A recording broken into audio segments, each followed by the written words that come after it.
টুনটুনি, আমাকে একটু কাজে সাহায্য করতো, বসেই তো আছো। কি বললে ভাবি? আমি বসে আছি বলে তোমার গায়ে সহ্য হচ্ছে না? আমি কি বাপের বাড়ি কাজ করতে আসছি? মা, আমি একটু বসেছিলাম বলে তোমার বেটার বউয়ের সহ্য হচ্ছে না, আমাকে বলে কাজ করতে।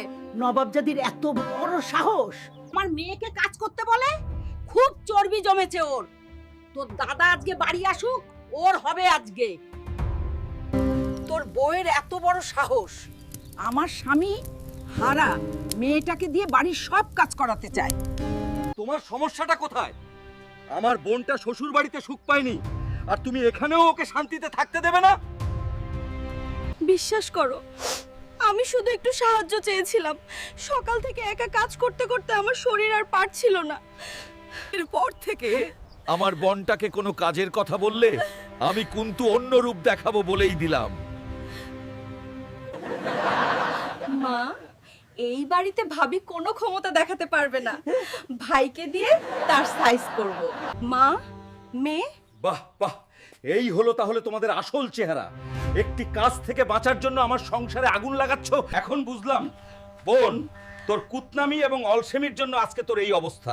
ভাবির কাজে একটু সাহায্য করলে ছোট হয়ে যেতিস না? একটা কথা মাথায় রাখিস, অন্যের সংসারে আগুন লাগালে নিজের কপালে কখনো সংসার জুটবে না। মা, তুমি নিজের মেয়ের দোষগুলো আড়াল করো এবং অন্যের মেয়েকে কাটতে বাধ্য করো না। উপরের ওলা কিন্তু সব দেখছেন। আমাকে মাফ করে দিও তানিয়া। আমি একতরফা কথা শুনে তোমাকে অনেক কষ্ট দিয়ে ফেলেছি।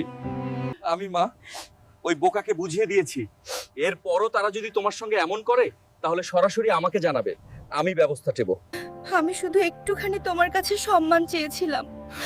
আজকে তুমি সত্যিটা বুঝতে পেরেছো। অন্ধরা মনে রেখো, সংসার ভাঙতে সময় লাগে না, কিন্তু গড়তে লাগে বিশ্বাস। একজনকে একজনকে বুঝতে শিখুন, তাহলেই হবে সংসারে সুখ। বন্ধুগণ, আমাদের কাহিনী কেমন হয়েছে অবশ্যই জানাবেন। আর হ্যাঁ, ভালো লাগলে লাইক ও সাবস্ক্রাইব করতে ভুলবেন না।